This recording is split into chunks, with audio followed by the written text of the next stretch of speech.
यवतमाळच्या महागाव तालुक्यातील चिल्ली इजारा येथे दरोडा टाकून 33,50,000 तसेच खडक फाटा येथून 16 क्विंटल मासोळीचे वाहन जबरीने पळवून नेल्याची घटना घडली आहे। या दोन्ही प्रकरणाचा छडा लावण्यात यवतमाळ पोलिसांना यश आलं असून चिल्ली प्रकरणात 3,87,000ची रोकड तर मासळी वाहन चोरी प्रकरणात 30,58,500 रुपयांचा मुद्देमाल जप्त करण्यात आलाय। या दोन्ही प्रकरणात 5 जणांना अटक करण्यात आली असून पुढील तपास यवतमाळ पोलीस करतायत।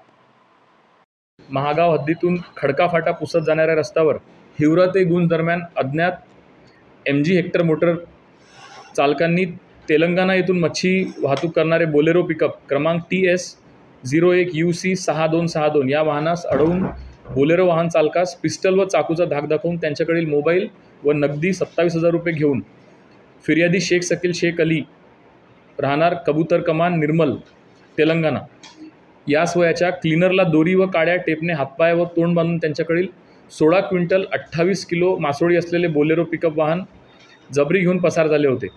आणि या प्रकरणात सुद्धा फिर्यादीने आपल्याकडे गुन्हा दाखल केला होता। अपक्रमांक 395/24 याच्यामध्ये 394 34 भादवीप्रमाणे गुन्हा नोंद करण्यात आलेला होता। आणि याच्यामध्ये आपल्या महागावच्या टीम API सरकटे यांच्या नेतृत्वाखाली बऱ्याच दिवसाचा हा तपास सुरू होता। आणि तपासामध्ये आज रोजी आरोपी मोहम्मद कुतुबुद्दीन बागवान हाफिज खमरुद्दीन बागवान वय 26 वर्ष राहणार इनामदार कॉलनी मुजाई चौक देगलूर नाका नांदेड व अशरफ खान परवेज खान वय 27 वर्ष तेहरानगर शिवाजीनगर नांदेड यांना आज ताब्यात घेतलेला आहे। आणि यांच्याकडून गुन्ह्यात वापरलेले वाहन तलवार चाकू गुन्ह्यात वापरलेले पिस्टल व गुन्ह्यातील नगदी 27,000 व चोरून नेलेले पिकअप वाहन मासोळीसह असा संपूर्ण मुद्देमाल एकूण 30,58,500 रुपयाचा हा आपण आज हस्तगत केलेला आहे।